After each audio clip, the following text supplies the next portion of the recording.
News Peddapalli పట్టణంలోని భూమ్నగర్ కాలనీలో మానవత్వం మంటగలిసింది.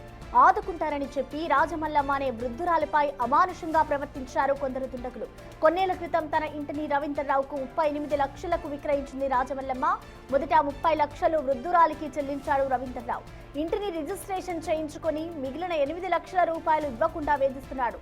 బాధితురాలు డబ్బులు అడగడంతో ఆమెపై కనికరం లేకుండా దుండగులను పంపి ఇంట్లోని సామాన్లను రోడ్డుపైకి విసిరేయించారు. ఈ క్రమంలో 2 తులాల బంగారు గొలుసు కూడా మాయమైందని బాధితురాలు ఆవేదన వ్యక్తం చేస్తుంది. నమ్మించి మోసం చేయడమే కాకుండా వృద్ధురాలిని ఇంటి నుంచి గెంటి వేయడంపై స్థానికుల నుంచి తీవ్ర వ్యతిరేకత వ్యక్తమవుతోంది.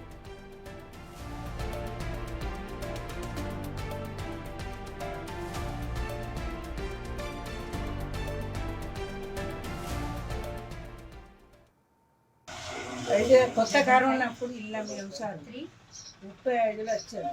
ఎవరు కమ్మిన పేరు చెప్పు. గౌరవెల్లి రవీంద్రరావు పంచనాలు రాష్ట్ర పంచనాలు. అయితే ఆ సంవత్సరానికి ఇచ్చిండు. భయాన పెట్టినాక సంవత్సరం 3 లక్షలు భయాన పెట్టినాక కరోనా వచ్చిన వల్ల ఆపిండు. ఆపి కొడుకులు అడుగుతుంటే తాప కింది సెల్లులలో కొట్టిండు. ముగ్గురికి 300 కొట్టిండు.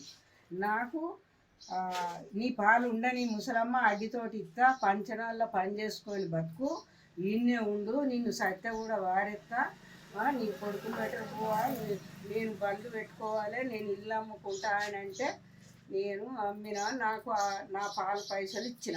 నా కొడుకులకు చూపిస్తే ఓడగొడతారు, ఇవరకు అమ్ముకొని తింటారని ఆ మనిషితోటి ఇటంపు కాగితం మీద రాపించుకొని సైన్ సంతకం ఉన్నది, దాన్ని ఓరగబెట్టిన. మొన్న కాలు ఇరిగితే చూపించిన సారు నా పిల్లలకు. ఆయన వచ్చి ఈ గద్దెల మీద ఎందుకు కూర్చుంటాను, నాదే ముచ్చట, ఏం మాట్లాడుకున్నా నాదే ముచ్చట అని పట్టిది. నేను ఇంట్లోకి పోయి వచ్చేవరకు ఆ ముసలమ్మ గీన్నే కూర్చున్నది. ముసలమ్మ ఈతలు ఉండగానే తాళంబాలు కొట్టిర్రు, అన్నీ తెచ్చి ఈతల వారేసిర్రు. మొత్తుకుంటా అంటే కూడా నువ్వు లేదు. వాళ్ళు పారేయకురా, అది ముట్టకురా, ఇది ముట్టకురా అన్న కొద్ది ఇస్తారు, పారేస్తారు,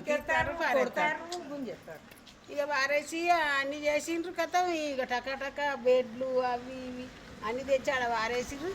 నేను ఇక ఇంటి గిన్నె మాది ఇల్లు, అటు పోయి వచ్చే వరకు మొత్తం తాళం వేసుకున్నారు, పోయింది. మళ్ళీ మరి ఆమె డబ్బులు ఆమెకి ఇయ్యరా, ఇయ్యంది సామాన్ ఎందుకు ముట్టుకున్నారంటే ఇస్తారా, ఏ పాట 1,00,000 రూపాయలు ఇచ్చేది అంటుంది ఆ ముసలమ్మ.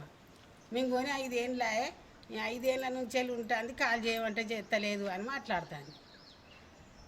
ఆమె పేరేందో నాకు తెలియదు. ఆ ముసలి దాన్ని చూసినా కానీ ఈమెనే పిలుచుకుంటూ వచ్చింది, గానే కూర్చున్నది పాపం ముసలమ్మ తాళం వేసి. ఈ ఘటనకు సంబంధించిన కంప్లీట్ అప్డేట్స్ ని మా ప్రతినిధి కరీంనగర్ నుంచి శ్రీనివాస్ మనకి అందుబాటులో ఉన్నారు. శ్రీనివాస్, చెప్పండి, అసలు ఈ ఘటనకు సంబంధించి వృద్ధురాలు పోలీస్ స్టేషన్ లో కంప్లైంట్ చేసిందా? ప్రస్తుతం రవీంద్రరావు ఎక్కడున్నారు? దానికి సంబంధించిన డీటెయిల్స్ ఏంటి?